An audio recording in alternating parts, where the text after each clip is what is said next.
حضرت بشر حافی رحمتullah علیہ سے سارا زمانہ پیار کرتا تھا۔ بغداد کا ایک تاجر کہتا ہے مجھے نہیں بابا اچھا لگتا تھا۔ ہمارا اپنا اپنا ذہن ہے نا، ہم کہتے ہیں میں نے جدھر ساری دنیا جا رہی ہے وہاں نہیں جانا، کہتے ہیں کہ بابا مجھے نہیں اچھا لگتا تھا، حالانکہ سارا بغداد عزت کرتا۔ کیوں نہیں اچھا لگتا تھا؟ کہتے ہیں اس لیے کہ بابا نہ صرف فرض مسجد میں پڑھتا تھا، باقی نماز گھر جا کے۔ تو میں کہتا تھا اتنا ولی ہے تو باقی بھی مسجد میں پڑھے۔ کہتے ایک دن میں نے کہا جسوسی کرنی ہے اس کی، جو کہ اسلام میں منع ہے۔ کہتے حضرت بشر حافی رحمتullah علیہ نے جمعے کے فرض پڑھے، فرض پڑھ کے نکل گئے دوڑ کے۔ فرماتے ہیں میں پیچھے ہو گیا، میں نے کہا آج میں نے سنتیں چھوڑ دی ہیں پر اس کا پتہ کرنا ہے، سنت نفل بعد میں پڑھوں گا۔ کہتے ہیں حضرت بشر حافی جلدی سے نا ایک کباب والی دکان پہ گئے، وہاں سے کباب خریدے، اور میں نے کہا بوڑھے کی عمر دیکھو اور اس کے ذائقے دیکھو، اس عمر میں بھی کباب کھائے گا۔ اوئے ہوئے، مولوی کو روٹی نے ستایا تھا، اس لیے سنت اور نفل چھوڑ آیا ہے۔ کہتے تھوڑا سا وہ آگے بڑھے تو نان بھائی کی دکان سے نا نان خریدے۔ میں نے کہا دیکھو یار، دیکھو اس کے ذائقے، گرم نان کھائے گا۔ بہت سارے لوگ بغداد میں رات کی روٹی کھاتے پر یہ گرم کھاتا ہے۔ کہتے ہیں حضرت وہ نان اور کباب لے کے نا جنگل کی طرف مڑے تو میرے دل میں خیال آیا یار بڑا اس آدمی کا عجیب ذہن ہے، یہ اب سبزے پہ بیٹھ کے یہاں موج کرے گا، کھائے پیے گا، اور سنت نفل چھوڑ دی، اللہ ہزاروں مرید ہے۔ کہتے حضرت جنگل میں داخل ہوئے، تھوڑا سا سفر کیا تو کچی آبادی آ گئی۔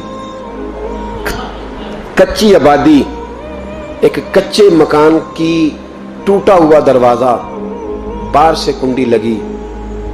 بغداد کے ننگے پاؤں چلنے والے ہزاروں مریدوں کے اس پیر نے کنڈی کھولی، اندر گئے، ایک فالج زدہ بابا جی بیٹھے۔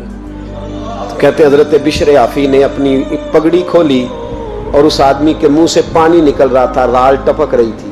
کہتے پہلے اپنی پگڑی سے منہ صاف کیا، پھر پیالے سے پانی ڈال کے منہ دھویا، پھر حضرت اس کے ٹانگوں پہ کپڑا ڈال کے روٹی کا لقمہ توڑ کے اس کے منہ میں ڈال کے کہنے لگے بابا ناراض نہ ہونا، جمعے والے دن مجھے دیر ہو جاتی ہے، ابھی تو میں نے سنت اور نفل بھی پڑھنے ہیں، ناراض نہ ہونا، مجھے دیر ہو جاتی ہے۔ کہتے ہیں وہ بابا رو پڑا اور کہنے لگا بشر یار 14 سال ہو گئے تو روز آتا ہے، 14 سال، یہ ایک صدی کا قصہ ہے، 2-4 برس کی بات نہیں، 14 سال سے تو روز آتا ہے، میں پتہ نہیں کب تک لاش بنے پڑا رہوں گا، تو کب تک آئے گا؟ حضرت بشر حافی نے بابے کے آنسو پوچھ کے کہا بابا فکر نہ کر، آج کے بعد یہ جملہ نہ کہنا کہ تو میرے لیے بوجھ ہے۔ فرمایا لوگ سمجھتے ہیں کہ میں نے عبادت کر کے مقام پایا ہے، لوگ سمجھتے ہیں میں نوافل زیادہ پڑھتا ہوں، دنیا جانتی ہے کہ میری رات کی تسبیح زیادہ مضبوط ہے، اور میں ان میں سے کوئی بات بھی نہیں، میں تو تیری نوکری کرتا ہوں تو اللہ نے میری عزتوں میں اضافہ فرما دیا ہے۔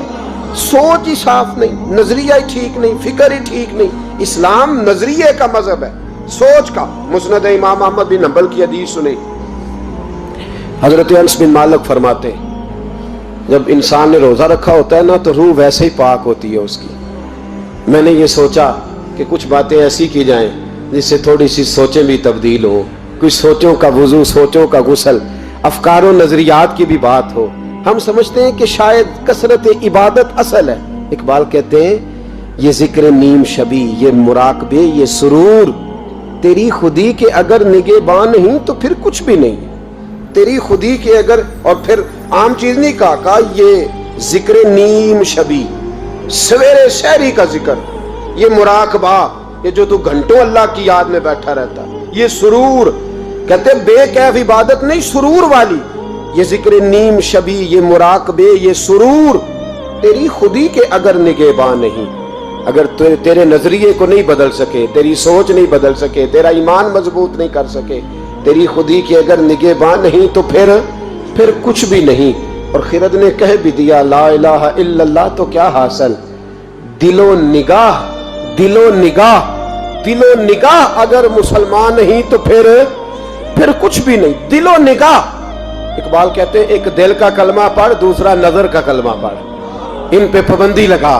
دل و نگاہ اگر مسلمان نہیں تو پھر تو کچھ بھی نہیں، کچھ بھی نہیں۔ حضرت انس بن مالک کہتے ہیں میں حضور کے پاس بیٹھا تھا، حضرت عبداللہ ابن عمر بھی بیٹھے تھے، کوئی بات ہو رہی تھی، ایک حجرے میں بیٹھے تھے، دروازے پہ دستک ہوئی۔ مسند امام احمد میں حدیث ہے